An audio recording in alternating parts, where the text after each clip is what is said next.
ഇന്ന് വലതുപക്ഷം എന്ന് നാം ഊന്നിപ്പറയേണ്ടത് ഫാസിസത്തിലേക്ക് അനുനിമിഷം നീങ്ങിക്കൊണ്ടിരിക്കുന്ന, അതിൻ്റെ ക്ലാസിക്കൽ സമ്പ്രദായങ്ങൾ മുതൽ ഇന്ന് സാമൂഹ്യ മാധ്യമങ്ങളുടെ കാലത്ത് സാധ്യമായ പുതിയ സമ്പ്രദായങ്ങൾ വരെ എല്ലാം പരീക്ഷിക്കുന്ന ഈ ഹിന്ദുത്വ മേധാവിത്വ ശക്തിയെ തന്നെയാണ്.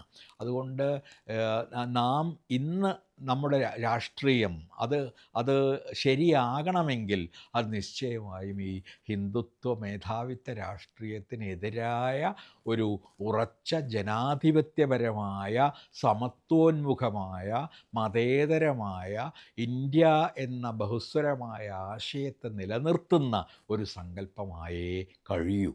ഇതാണ് ഇന്ന് നമ്മെ സംബന്ധിച്ചിടത്തോളം ഇന്ന് ഇടതുപക്ഷം എന്ന് ഞാൻ കരുതുന്നു. ഈ ആശയങ്ങളിൽ ചിലത് അവിരാമത്തിൻ്റെ അവസാന അധ്യായത്തിൽ ഞാൻ മുന്നോട്ട് വയ്ക്കാൻ ശ്രമിക്കുന്നുണ്ട്. അനേകം പടവുകളിലൂടെ കടന്നുപോയി ഞാൻ എത്തിച്ചേർന്ന എൻ്റെ നിഗമനങ്ങളെ അവയുടെ എല്ലാ പരിമിതികളോടും കൂടി മുന്നോട്ട് വയ്ക്കാനുള്ളൊരു ശ്രമവും അവിരാമത്തിൻ്റെ അവസാനം ഞാൻ നടത്തുന്നുണ്ട്.